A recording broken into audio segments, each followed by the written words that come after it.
मुख्यमंत्री वचनलाल शर्मा उदयपुर दौरे पर रहे। मुख्यमंत्री ने गोगुंदा में देवास परियोजना से जुड़े एरिया के मॉडल का निरीक्षण किया। इस दौरान असम के राज्यपाल गुलाबचंद कटारिया और बीजेपी प्रदेश अध्यक्ष सीपी जोशी सहित कई नेता मौजूद रहे। मुख्यमंत्री वचनलाल ने देवास तृतीय और चतुर्थ परियोजना का शिलान्यास किया। उन्होंने 2 बांधों और 15 किलोमीटर लंबी टनल का शिलान्यास किया। देवास परियोजना की जरिए उदयपुर के फतेह सागर और पिछोला झील को पानी मिल सकेगा।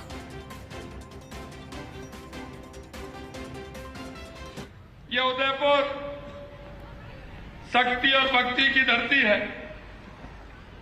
मैं ऐसी इस भूमि को प्रणाम करता हूं।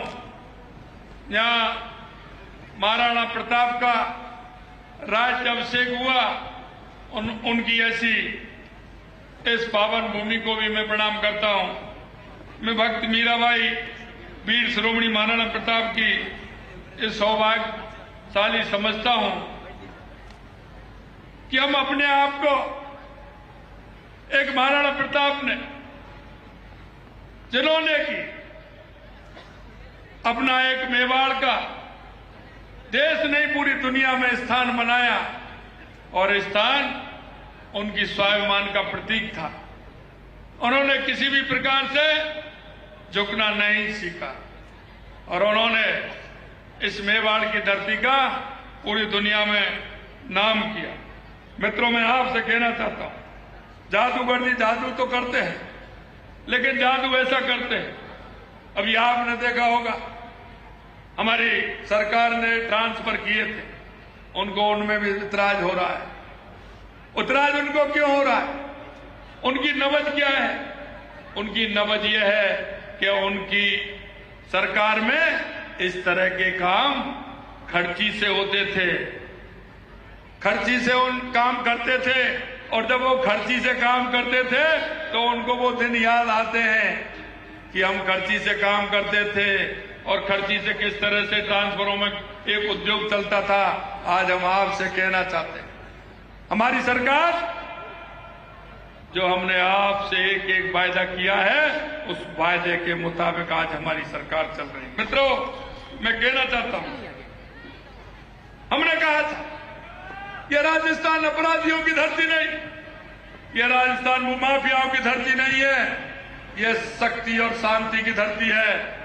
हम कहना चाहते हैं, किसी भी कीमत पर ऐसे लोगों को हम बर्दाश्त नहीं करेंगे और माफियाओं को छोड़ने वाले हम नहीं हैं। यहां आज एक राजकीय औद्योगिक प्रशिक्षण संस्थान गोगुंदा का लोकार्पण भी हमने किया है। निश्चित रूप से इस बात के लिए भी मुझे हर्ष होता है। यहाँ का युवा, यहाँ की युवक इस औद्योगिक प्रशिक्षण खुलने से हमारे योग्य विद्यार्थी उसमें आएंगे, उनको रोजगार के अवसर उनको मिलेंगे। हम चाहते हैं कि हमारे इस क्षेत्र में रोजगार के अवसर भी मिले, पर्यटन क्षेत्र में भी हमारा यह उदयपुर आगे बढ़े, जिससे यहाँ की आमदनी भी बढ़े, जिससे यहाँ का जो पलायन, यहाँ के जो लोग बाहर काम करते हैं, उनको अपने घर में रह करके काम करने का अवसर प्रदान हो।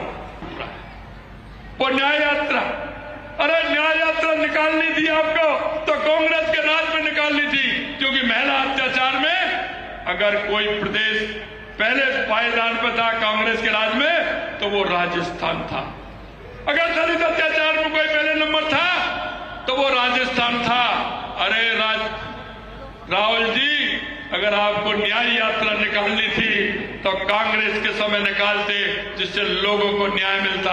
हमने वायदा किया है, माता बहनों के साथ सम्मान होगा। अगर किसी तरह से माता बहनों के साथ रुआवना होगा, उसको किसी भी कीमत पर बख्शा नहीं जाएगा। ये हमने वायदा किया। हम लोगों ने देखा है पहली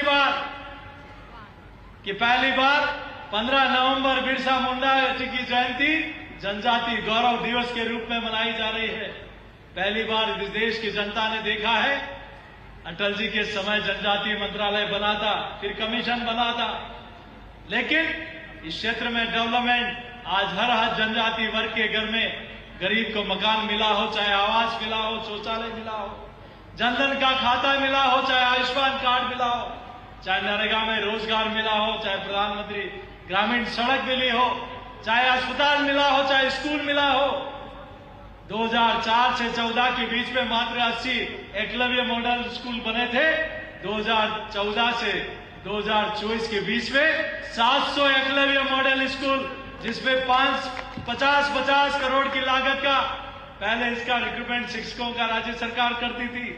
लेकिन एक वर्ष पहले प्रधानमंत्री जी ने कहा 38,000 शिक्षकों की भर्ती का काम भी केंद्र के माध्यम से करने का काम किया। और आदरणीय मुख्यमंत्री जी विराजे हैं, आ रहे थे तब भी कह रहे थे कि कैसे जनजातीय क्षेत्र में राजस्थान सरकार और नए आयाम स्थापित कर सकती है। मैं ज्यादा कुछ नहीं कहते हुए आदरणीय मुख्यमंत्री महोदय आपका विशेष रूप से अभिनंदन करते हुए, आज गुलाब जी वैसाव का विशेष सानिध्य भी हम सब लोगों को मिला है, तो मैं यही कहते हुए इन सब की ओर से कि हम सब लोग आदरणीय प्रधानमंत्री जी के नेतृत्व में, माननीय मुख्यमंत्री जी के नेतृत्व में ये डबल इंजन की सरकार इस देश और प्रदेश के विकास के नए आयाम स्थापित कर रही है। आइए आप और हम सब लोग इस मोदी जी की गारंटी डबल इंजन की सरकार को एक बार फिर से मोदी सरकार इस लक्ष्य को लेकर हम सब लोग इस संकल्प को लेकर जाए, यही निवेदन करते हुए देता हूं मैं अपनी वाणी को विराम। मुझे इस बात का संतोष है कि कभी जिस योजना को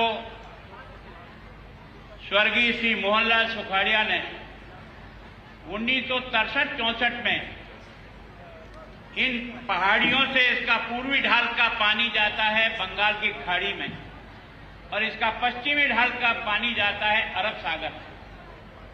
बंगाल की खाड़ी वाला पानी तो हमारे सबके काम में आता है, लेकिन जो साबरमती के माध्यम से समुद्र में जा रहा था, उस पानी को कैसे परावर्तन करके उदयपुर और उदयपुर के आगे के जितने स्थान हैं उनकी प्यास बुझाई जाए। मैं सोचता हूं उस समय कोई कल्पना नहीं करता था कि उदयपुर की झीलें सूखी रहेगी, लेकिन उस आदमी की कितने आगे तक सोचा उसने। और ये 4 योजना जिसका नाम देवास फर्स्ट, सेकंड, थर्ड और फोर्थ है, ये चारों उन्होंने ही अपने समय में इसका सारा का सारा रोड मैप बनाया। और इसमें पहला काम जो गोराना डैम हुआ, इससे 120 एमसीएफ पानी डाइवर्ट हुआ, वो उन्होंने अपने मुख्यमंत्री रहते हुए राजनीति में उनकी मजबूत स्थिति होने के कारण से पूरी की और वो पानी उदयपुर को मिला। राजस्थान में ईआरसीपी का तोहफा मिलने पर 13 जिलों में धन्यवाद आभार सभाओं के बाद मुख्यमंत्री भजनलाल शर्मा शेखावाटी में धन्यवाद सभाएं करेंगे। शेखावाटी में 30 साल पुराने यमुना जल समझौते का तोहफा देने के बाद क्षेत्र की जनता मुख्यमंत्री का आभार जताएगी। शेखावाटी में कल मुख्यमंत्री की 3 सभाएं होंगी। बता दें कि ताजेवाला हेड से चूरू, सीकर, नीमका थाना और झुंझुनू को पहले चरण में पेयजल के लिए पानी मिलेगा। भजनलाल सरकार ने सत्ता में आते ही ईआरसीपी और ताजेवाला हेड के विवाद को सुलझाने की दिशा में काम शुरू कर दिया था और 2 माह के भीतर बरसों पुराने विवाद को सुलझाकर 17 जिलों में पेयजल की राह आसान कर दी थी। ईआरसीपी की धन्यवाद आभार सभाओं में उमड़े जन सैलाब के बाद अब शेखावाटी की जनता के बीच मुख्यमंत्री धन्यवाद ज्ञापित करेंगे और स्थानीय लोग आभार जताएंगे। शेखावाटी में 2 मार्च को झुंझुनू, खेतरी और श्रीमाधोपुर में आभार सभा की सभी तैयारियां पूरी हो चुकी हैं और अब जनता को मुख्यमंत्री का आभार जताने का इंतजार है।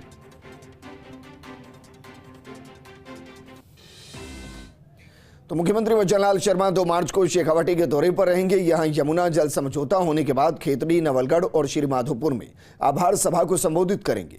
नवलगढ़ में विधायक विक्रम सिंह जाखल के नेतृत्व में मुख्यमंत्री की सभा को तैयारियां पूरी की जा चुकी हैं।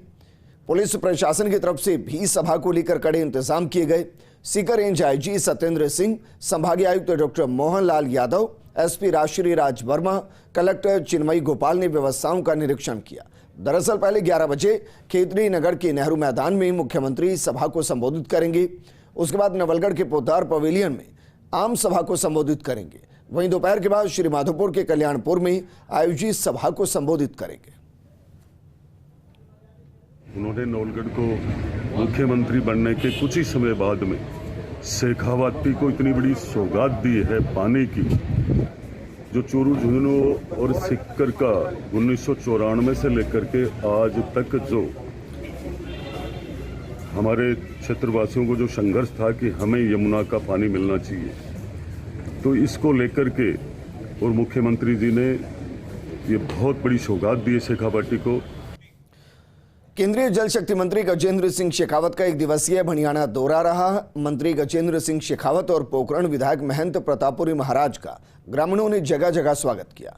इस दौरान भनियाना सीएससी की निजी कंपनी द्वारा फिनोलेक्स केबल लिमिटेड द्वारा करवाए गए अत्याधुनिक सुसज्जित आदर्श वार्ड का उद्घाटन किया गया। वहीं सार्वजनिक वासनालय का शिलान्यास भी किया गया। इस दौरान फर्स्ट इंडिया से खास बातचीत करते हुए प्रधानमंत्री मोदी के विजन के बारे में उन्होंने जानकारी दी। इस मौके पर जिला प्रमुख प्रताप सिंह, बीजेपी जिला अध्यक्ष चंद्र प्रकाश शारदा, सीएमएसओ डॉक्टर राजेंद्र पालीवाल, डॉक्टर लोंग मोहम्मद, चिकित्सा प्रभारी डॉक्टर हुक्माराम, सरपंच राजेंद्र जाखड़ सहित कई जनप्रतिनिधि मौजूद रहे। इस दौरान केंद्रीय मंत्री शेखावत ने विभिन्न कार्यक्रमों में शिरकत की। वहीं कई अन्य जगह विकास कार्यों का लोकार्पण और शिलान्यास भी किया। जिले की सारी सीएचसीज पर एक सभी सुविधाओं से लैस एक आधुनिक वार्ड, जिसमें आधुनिक बेड्स हों, पूरा इंफ्रास्ट्रक्चर हो, सारी मशीनरी हो, मॉनिटर्स हों, सब तरह के ऑक्सीजन की सुविधा हो, इस तरह के व्यवस्थित आईसीयू के लेवल के सेमी आईसीयू के वार्ड बनाए जाएंगे। मैंने जन सहयोग से अपने साथियों को साथ जोड़ करके, अपने इष्ट मित्रों से धनराशि एकत्रित करके लगभग 10 करोड़ रुपए से ज़्यादा की राशि खर्च करके ये 26-27 सीएचसीज में इस तरह के वार्ड्स का निर्माण कराया है। और मैं ये मानता हूँ कि ये होने के बाद में इन हॉस्पिटल्स में गुणात्मक चिकित्सा में वृद्धि होगी, अभिवृद्धि होगी, लोगों को बेहतर चिकित्सा सुविधाएं मिलेंगे। इसके अतिरिक्त भी जो कोई इस तरह की डेफिशिएंसीज हैं, इक्विपमेंट की डेफिशिएंसी है, मैन पावर की डेफिशिएंसी है, सरकार बदलने के बाद में हमने उनको भी पूरा करने की दिशा में तेज गति से काम किया है। बीजेपी पूरी तरह चुनावी मोड में है। बीजेपी का लक्ष्य जनमानस से सुझाव एकत्रित करके 2024 के आम चुनाव का घोषणा पत्र तैयार करना है। इसको लेकर बीजेपी विकसित भारत संकल्प यात्रा महाअभियान चलाएगी। इस पर बीजेपी प्रदेश मुख्यालय में कार्यशाला आयोजित की गई। कार्यशाला में केंद्रीय मंत्री अर्जुन मेघवाल, सांसद घनश्याम तिवारी, राव राजेंद्र, नारायण पंचारिया, मुकेश दादीच, श्रवण सिंह बगड़ी, अनीता बघेल समेत प्रमुख नेता शामिल हुए। अभियान के लिए बीजेपी के करीब 35 रथ लोकसभा क्षेत्रों में जाने को तैयार है। 4 और 5 मार्च से इन संकल्प पत्र रथों की शुरुआत होगी। संकल्प पत्र रथ यात्रा के साथ सुझाव पेटी होगी और प्रपत्र के जरिए जनमानस से सुझाव लिए जाएंगे। कार्यशाला में घोषणा पत्र समिति प्रभारी, लोकसभा संयोजक समेत प्रमुख नेताओं ने भाग लिया। इस दौरान नमो ऐप डाउनलोड कराने की टास्क पर भी विचार विमर्श किया गया, क्योंकि बीजेपी ने सांसद, मंत्री, विधायक सहित मंडल तक के पदाधिकारियों को नमो ऐप डाउनलोड कराने का टारगेट दिया। आज प्रदेश की कार्यशाला राजस्थान में यहाँ हुई है। हमारे जो प्रमुख मुद्दे आपको ध्यान में ही हैं, विकसित भारत हमारा 2047 तक कैसे बने, और प्रधानमंत्री मोदी जी का जो तीसरा टर्म आने वाला है उसमें तीसरी लार्जेस्ट इकोनॉमी इंडिया कैसे बने, ये ऐसे बहुत से मुद्दे रहेंगे। विरासत भी रहेगा और विकास भी रहेगा। मंत्री कैलाश चौधरी बाड़मेर के दौरे पर है। आगामी लोकसभा चुनाव को लेकर मंत्री कैलाश चौधरी ने कहा कि हो सकता है मेरे से कोई चूक रह गई हो या मेरे आने जाने में, आपके काम करने में, तो ऐसे में मेरी गलती की सजा प्रधानमंत्री नरेंद्र मोदी को मत देना, क्योंकि भारत देश को प्रधानमंत्री नरेंद्र मोदी जैसा नेतृत्व नहीं मिलेगा। कि आने वाले चुनाव के अंदर हमें निश्चित रूप से इस देश को विकसित राष्ट्र बनाना है, भारत को आगे बढ़े, हमारा दुनिया का 1 नंबर देश बने, इसमें कोई दो राय नहीं है। और निश्चित रूप से हम आने वाले समय में भारत को 1 नंबर का देश बनाएंगे और विकसित भारत बनाएंगे, और इसमें आप सभी के सहयोग की जरूरत है। बाड़मेर से मुनाबाव के बीच स्पेशल ट्रेन को केंद्रीय कृषि राज्य मंत्री और सांसद कैलाश चौधरी ने हरी झंडी दिखाकर रवाना किया। इस मौके पर रेलवे अधिकारी, बीजेपी कार्यकर्ता और आमजन उपस्थित रहे। मंत्री कैलाश चौधरी ने कहा कि सीमावर्ती क्षेत्र के लोगों की तरफ से लंबे समय से की जा रही बहुप्रतीक्षित रेल सेवा की मांग को रेल मंत्रालय ने स्वीकार कर लिया। इसके लिए सभी क्षेत्रवासी प्रधानमंत्री नरेंद्र मोदी और रेल मंत्री अश्विनी वैष्णव का हार्दिक आभार व्यक्त करते हैं। इससे पर्यटन क्षेत्र को भी बढ़ावा मिलेगा। इस दौरान चौहटन विधायक आदुराम मेघवाल समेत कई गणमान्य लोग मौजूद रहे। काम चल रहे हैं, चाहे वह रोड कनेक्टिविटी हो, चाहे एयर कनेक्टिविटी हो, चाहे वो रेलवे कनेक्टिविटी हो। और इस दृष्टि से रेलवे के अंदर भी कई ट्रेनें प्रारंभ की गई है, तो ऐसे ही वंदे भारत जैसी ट्रेनें भी इस देश के अंदर प्रारंभ हुई है। प्रदेश में असहाय लोगों की मदद के लिए अपना घर आश्रम जरूरतमंदों को आश्रय दे रहा है। जोधपुर के शास्त्री नगर पुलिस थाने के पास अपना घर आश्रम में रहने वाले जरूरतमंदों को अगर किसी भी तरह की मदद चाहिए होती है तो वो ठाकुर जी श्री कृष्ण को चिट्ठी लिख देते हैं। ठाकुर जी को लिखी गई चिट्ठी 24 घंटे में उपलब्ध हो जाती है। अपना घर आश्रम पहुंचकर जायजा लिया हमारे सहयोगी राजीव गौड़ ने। जैसे ही हम बोलते हैं अपना घर तो लगता है स्वार्थ, लेकिन अगर उसको अपना घर आश्रम बोलते हैं तो लगता है आश्रय स्थल। पूरे राजस्थान के अंदर जिस तरीके से हर जिले में जो फुटपाथ पर या चौराहों पर भीख मांगते हुए या एकांकी में जो बड़ी मुश्किल से जीवन काटते हैं, उनके राहत देने का जो काम करता है अपना आश्रम परिवार करता है। जोधपुर की बात करें तो एक निराली बात है। अगर कोई वस्तु के आटे की, सब्जी की, फलों की जरूरत पड़ती है तो ठाकुर जी को चिट्ठी लिख देते हैं। चिट्ठी का स्वरूप ये होता है, स्वर्गीय मोहन सिंह आपको तस्वीरें दिखा रहे हैं। अपना घर आश्रम जाएं, ठाकुर जी के नाम चिट्ठी। जब जो कुछ जरूरत पड़ती है, आप देखिए खाने की चीज़ों के लिए भी नहीं, अगर कोई भवन बन रहा है तो किसी को बजरी चाहिए, सीमेंट चाहिए, कट्टा चाहिए, कांकरी चाहिए, और उसके अलावा किसी भी प्रकार की खाने पीने की चीज़ चाहिए तो ठाकुर जी को लिख देते हैं। और उसके बाद में लोग यहाँ पर आते हैं और राशि दे की बजाय ये दे देते हैं, तो ये अपने आप बड़ा सुकून का काम होता है। बड़ी बात यह है कि दिल में भावना चाहिए। हम बातें बहुत बड़ी बड़ी करते हैं कि बुजुर्गों की सेवा करनी चाहिए, समाज सेवा का काम करना चाहिए, लेकिन ये वास्तविक रूप में हो रहा है। 1100 से ज़्यादा जो यहाँ जो बुजुर्ग हैं उनको यहाँ से जो पुनर्वास किया जा चुका है। संचालन मंडल के लोग भी हमारे साथ हैं। सर, इसकी शुरुआत कहाँ कैसे हुई है? जो ठाकुर जी के नाम चिट्ठी समझ में नहीं आई। इनकी शुरुआत भरतपुर से चालू हुई है सन 2000 में। दंपति परिवार डॉक्टर ने उन्होंने चालू की अपने घर से, और घर में 25 आदमी की सेवा देते हुए फिर देखा अब काम नहीं हो रहा है, तो आश्रम खोला, अपना घर आश्रम। और जो प्रभु जी जो जिनको रोड से लेके आते हैं उनको यहाँ प्रभु जी से बोलते हैं। इतनी भागती दौड़ती यांत्रिक जिंदगी में इस पुनीत काम को करने से कितना सुकून मिलता है? सर बहुत सुकून मिलता है, बड़े मन में प्रसन्नता होती है। हमारे घर के काम हम सोचते हैं नहीं होता है, लेकिन यहाँ पे हम जो भी सोचते हैं वो काम तुरंत हो जाता है। कई बार कुछ हालात परिस्थिति किसी को फुटपाथ पे ले आती है, लेकिन आप क्या सोचते हैं ये बहुत ही अलग तरह का काम है जो लोगों को सुकून देता है? मैं तो अपना अगर आश्रम से जुड़ा हूँ, मैं तो यही कहना चाहूँगा कि मन में जो भाव होना चाहिए तभी इसकी सेवा कार्य पूर्ण होना चाहिए, पूर्ण होता है। तो मैं एक ऐसे शाम को यहाँ आता हूँ, प्रभु भोजन होता है 6 बजे का, तो उसमें मैं शामिल होता है। करीब महीने में 25 दिन आता हूँ और अपने हाथ से खाना खिलाता हूँ, तो मेरे को और बहुत अच्छा सुकून मिलता है। सेवा से बड़ा कुछ भी नहीं है। किसी भी रूप में आप सेवा करेंगे तो ईश्वर उसको देखता है, और जब ईश्वर देखता है और कृपा बरसाता है, आशीर्वाद देता है, तो जीवन अपने आप ही सुखमय हो जाता है। सुमन सिंह के साथ Rajeev Gaur, first India news, Jodhpur.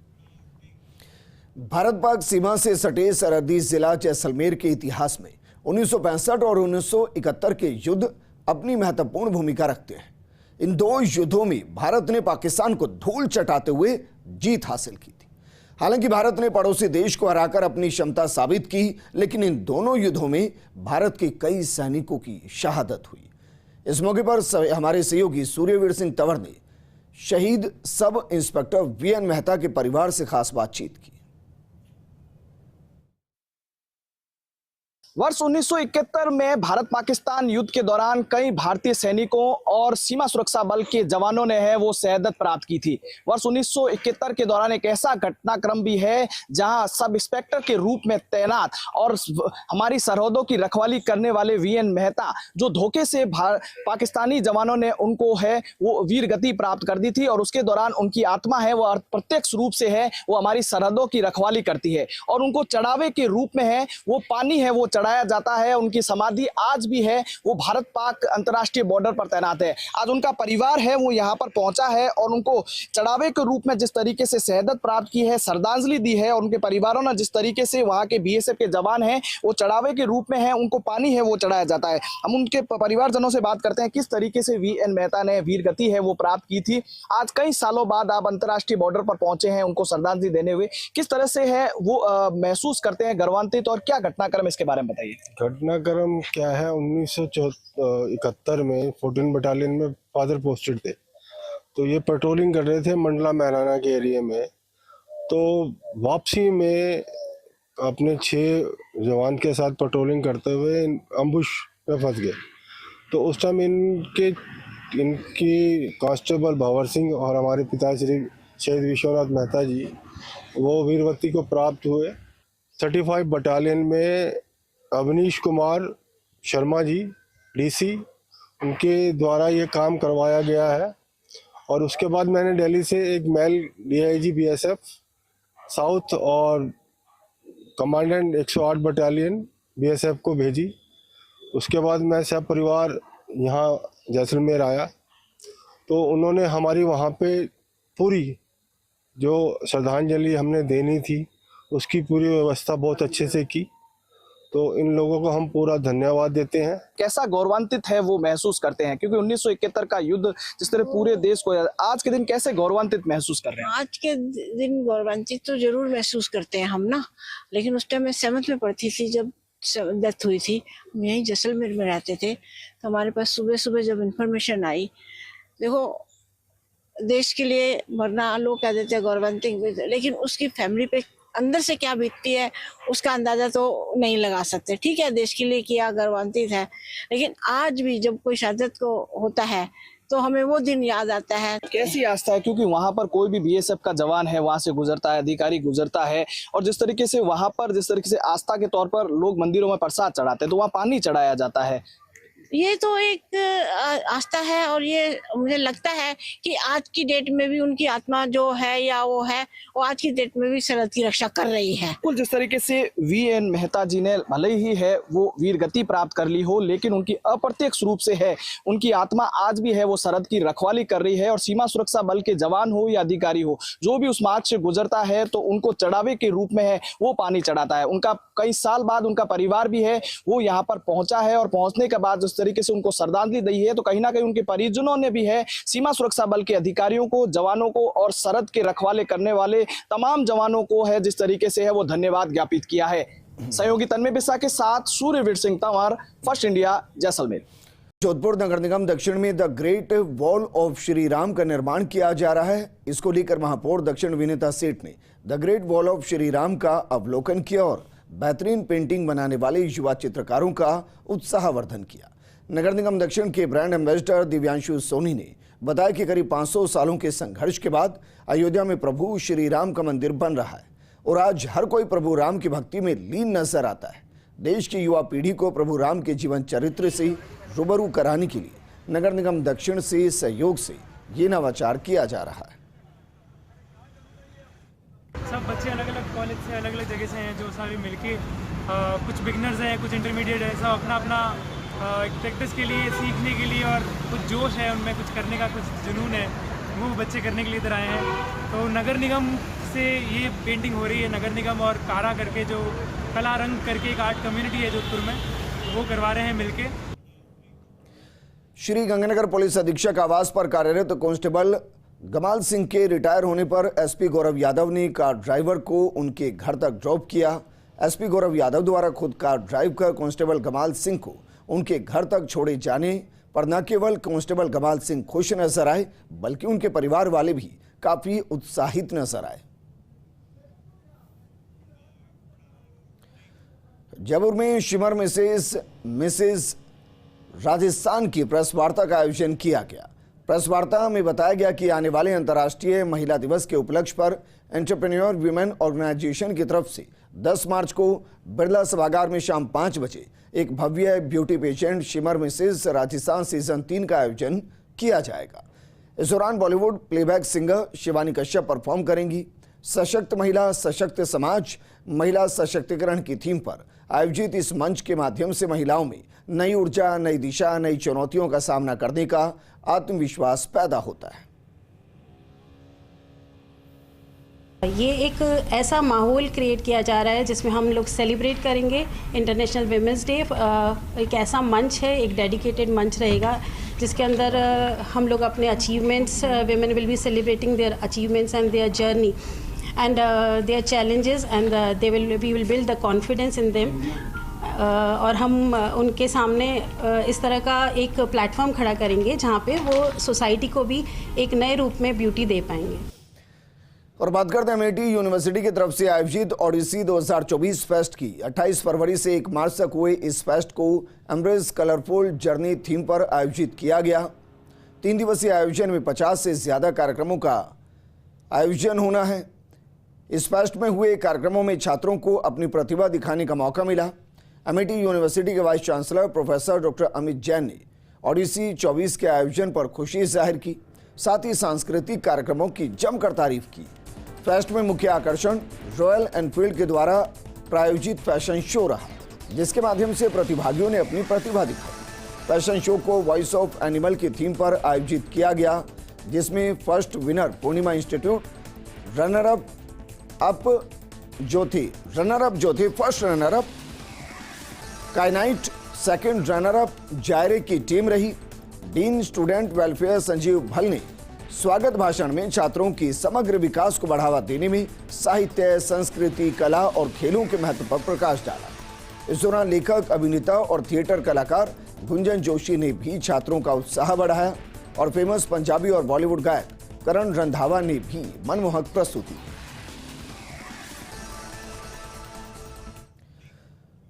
Jaipur में हवामहल विधानसभा क्षेत्र विधायक बाल मुकुंदाचार्य, पुलिस प्रशासन और निगम के अधिकारियों ने अवैध अतिक्रमण पर कार्रवाई करने के आदेश दिए।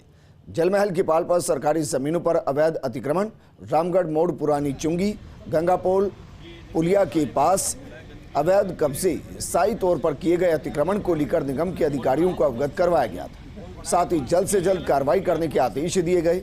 हवामहल विधायक बाल मुकुंदाचार्य ने बताया कि जयपुर में जलमहल की पाल पर कुछ भूमाफियाओं के द्वारा सरकारी जमीनों और नालों पर अवैध रूप से 5 मंजिला होटल तैयार की जा रही है। वहीं नालों की दीवारों पर मकान बनाए जा रहे हैं।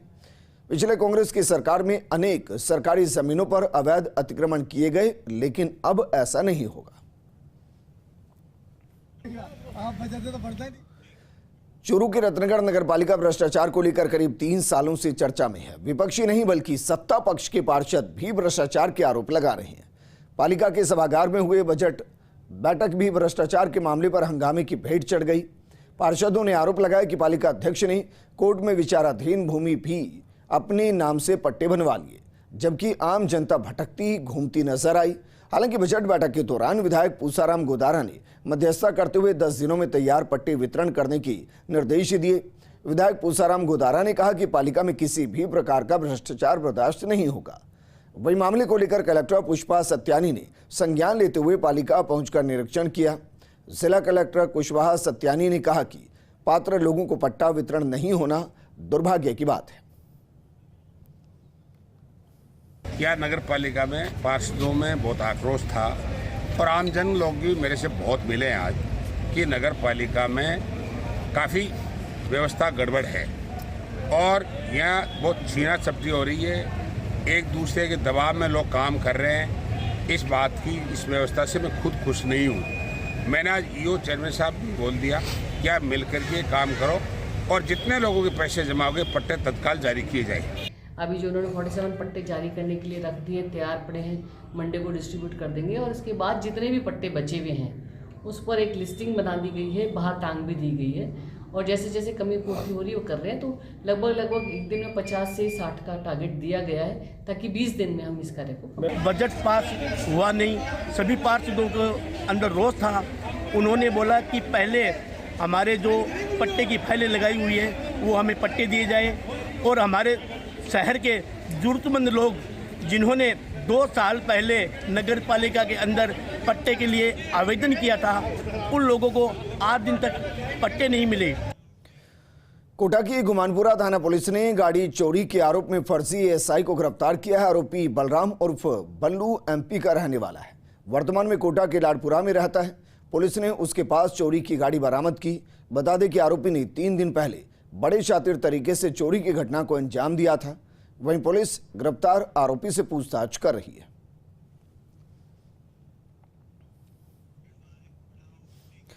कोटा की विज्ञान नगर थाना पुलिस ने 10,000 रुपए के इनामी बदमाश और हथियार बेचने वाले कुख्यात तस्कर भोला उर्फ कौशिक पंडित को मथुरा से गिरफ्तार किया। बीते दिनों पुलिस ने फायरिंग और मारपीट के प्रकरण में आरोपी हौशिम, सोहेल खान, शाहरुख मंसूरी को गिरफ्तार किया था। साथ ही पुलिस ने पिस्टल और 11 कारतूस बरामद किए थे। गिरफ्तार आरोपियों ने मथुरा के कुख्यात हथियार तस्कर भोला उर्फ कौशिक पंडित से हथियार खरीदना कबूला था। इस पर पुलिस की टीम ने मथुरा पहुंचकर तस्कर भोला उर्फ कौशिक पंडित के ठिकानों पर तबीशी देकर उसे धर दबोचा। फिलहाल पुलिस से गिरफ्तार तस्कर से पूछताछ कर रही है। बांसवाड़ा के दानपुर थाना पुलिस के जवानों पर पथराव और उनकी वर्दी फाड़ने का मामला सामने आया। एक प्रकरण की जांच के लिए पुलिस टिकरिया बिस्सू पहुंची थी और आरोपी पूनिया भील के साथ पूछताछ कर रही थी। इस दौरान पूनिया भील का भाई, बेटा और पत्नी ने पुलिस के साथ गाली गलौच और मारपीट की। पथराव भी पुलिस पर किया गया। मारपीट और धक्का मुक्की में कांस्टेबल दीपक की वर्दी फट गई। कांस्टेबल दीपक ने थाने में आरोपियों के खिलाफ मामला दर्ज करवाया और पुलिस मामले की जांच में जुट गई। पुलिस का कहना है कि एक-एक आरोपी को गिरफ्तार किया जाएगा और सभी आरोपियों के खिलाफ नामजद एफआईआर दर्ज हुई है। कल दिनांक 29/2/2024 को सुबह एक परिवादी प्रभु जो ठीकरिया का उसने परवा दिया था, उस परवाद की जांच में थाने से गए हुए थे। जैसे ही वो अपरवादी के घर पहुंचे, पुनिया घर पहुंचे, पुनिया घर से भाग गया। भागने के बाद में पुनिया का परिवार दौड़ कर इकट्ठा हो गया और उन्होंने पथराव शुरू कर दिया। पास में 12वीं के विदाई समारोह में वापस लौट रही 2 छात्राओं से विशेष समुदाय के लोगों ने अभद्र व्यवहार कर दुष्कर्म का प्रयास किया। छात्राओं के पिता ने थाने में मामला दर्ज करवाया। छात्राओं ने बताया कि स्कूल से 10-12 सहेलियां वापस लौट रही थी। तभी रास्ते में पनीर के कारखाने के पास 7 लोग बाहर आए और अभद्र व्यवहार करने लगे।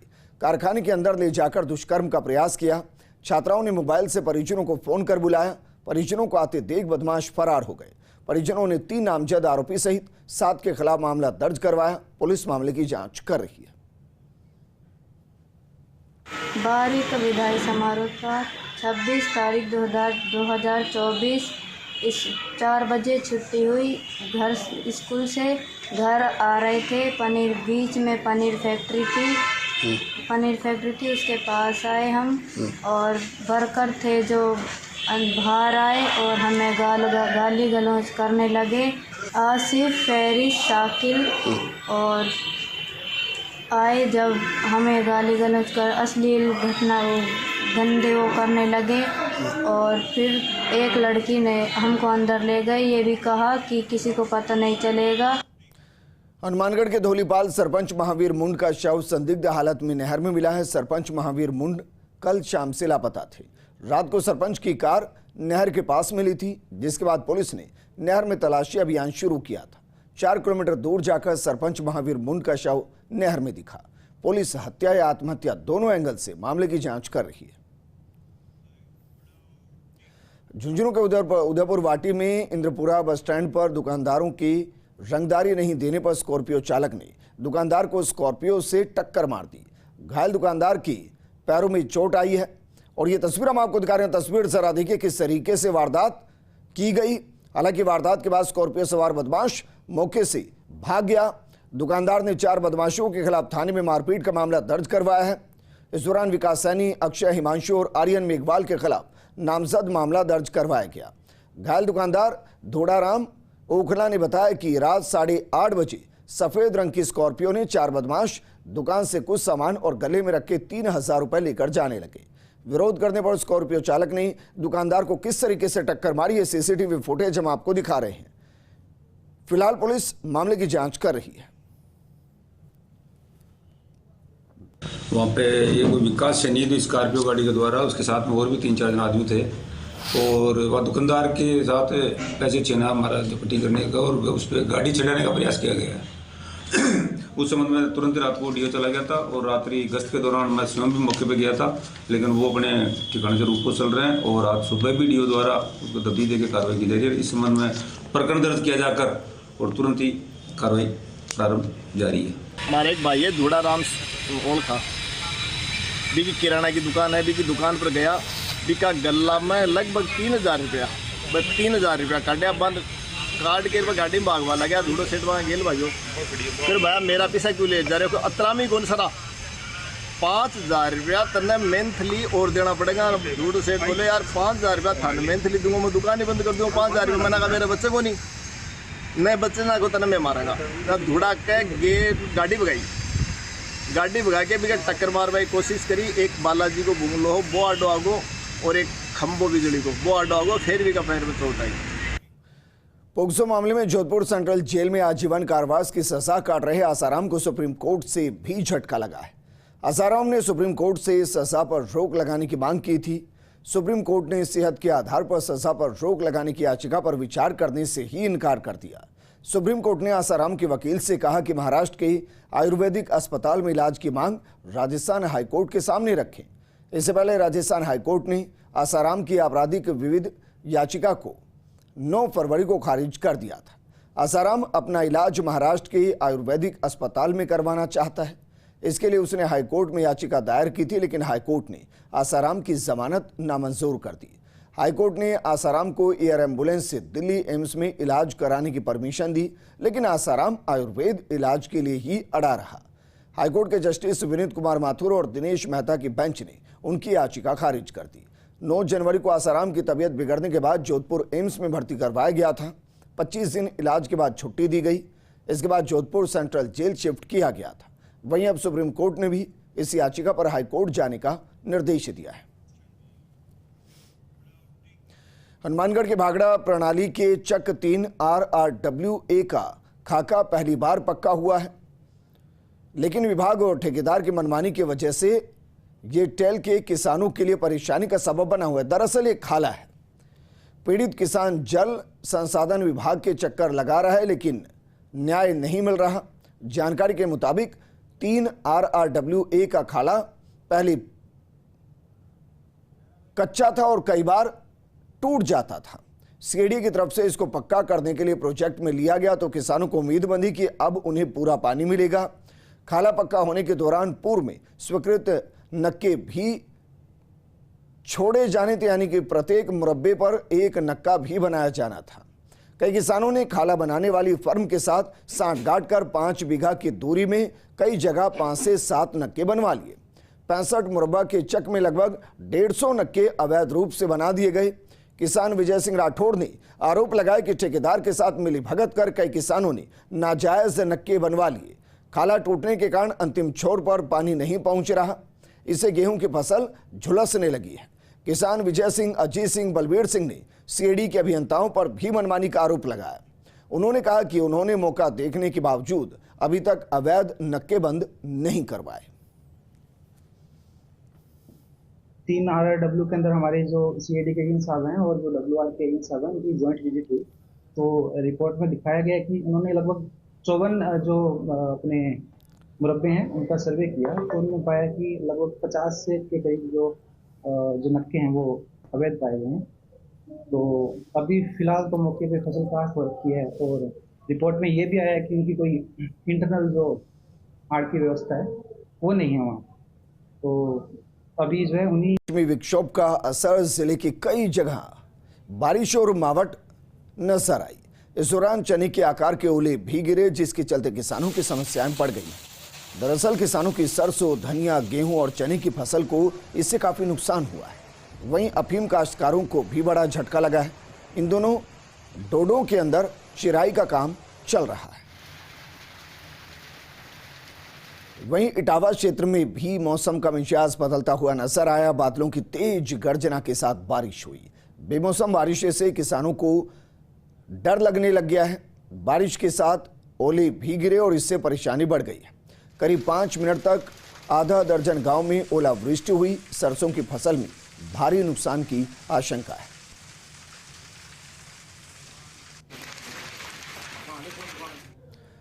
हनुमानगढ़ की एडीजे कोर्ट संख्या 1 ने लुटेरी दुल्हन को 5 साल की सजा सुनाई और 15,000 रुपए का जुर्माना भी लगाया। अक्टूबर 2022 को बलवंत राम ने गोलूवाला थाने में मामला दर्ज करवाया था। पीड़ित ने बताया कि उसकी शादी लीचमा के साथ हुई थी। शादी के 1 महीने बाद लीचमा ने बलवंत को दूध में नशीला पदार्थ पिलाकर 30,000 रुपए, सोने चांदी के आभूषण लिए और प्रेमी के साथ फरार हो गई। घटना दिनांक 3/10/2022 की है। परिवादी बलवंत राम निवासी 2 TKW ने दिनांक 6/10/2022 को पुलिस थाना गोलूवाला में प्रार्थना पत्र दिया कि उसकी शादी 1 माह पूर्व लिचमा देवी पुत्री चंदूराम निवासी श्रीनगर के साथ हुई थी, जो उसके साथ घटना के समय रह रही थी। रात्रि को उसने उसको पीने के लिए दूध दिया, जिस कारण उसको 10 मिनट बाद नींद आ गई और रात के लगभग 3 बजे उसकी तबीयत ज़्यादा बिगड़ गई और उसने देखा कि उसकी पत्नी घर पे नहीं थी। प्रदेश में एक बार फिर से मौसम बदला है, जिसके चलते राजधानी के चाकसू के देवगांव में आकाशीय बिजली गिरने से एक महिला की मौत हो गई, वहीं दूसरी गंभीर रूप से झुलस गई। जानकारी के मुताबिक महिलाएं खेत में सरसों काट रही थी। इस दौरान अचानक बारिश शुरू होने पर उससे बचने के लिए पेड़ का आसरा लिया, जिस पर आकाशीय बिजली गिर गई, जिससे बीना देवी की मौत हो गई। वहीं विमला देवी झुलस गई, जिसे स्थानीय चिकित्सकों ने जयपुर रेफर कर दिया। आपको बता दें कि दोनों महिलाएं एक ही परिवार की देवरानी जेठानी हैं। घटना के बाद परिवार में कोहराम मच गया, गांव में शोक की लहर है। सूचना पर चाकसू विधायक रामावतार बैरवा उपजिला अस्पताल पहुंचे और परिजनों को ढांढस बंधाया।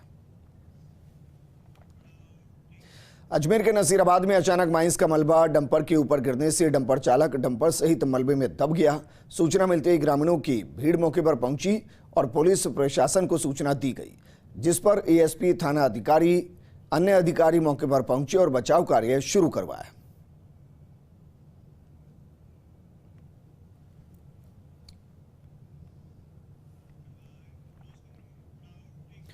इस बुलेटिन में फिलहाल इतना ही, लेकिन आप बने रहिए फर्स्ट इंडिया न्यूज के साथ, क्योंकि खबरों का सिलसिला लगातार जारी है। नमस्कार।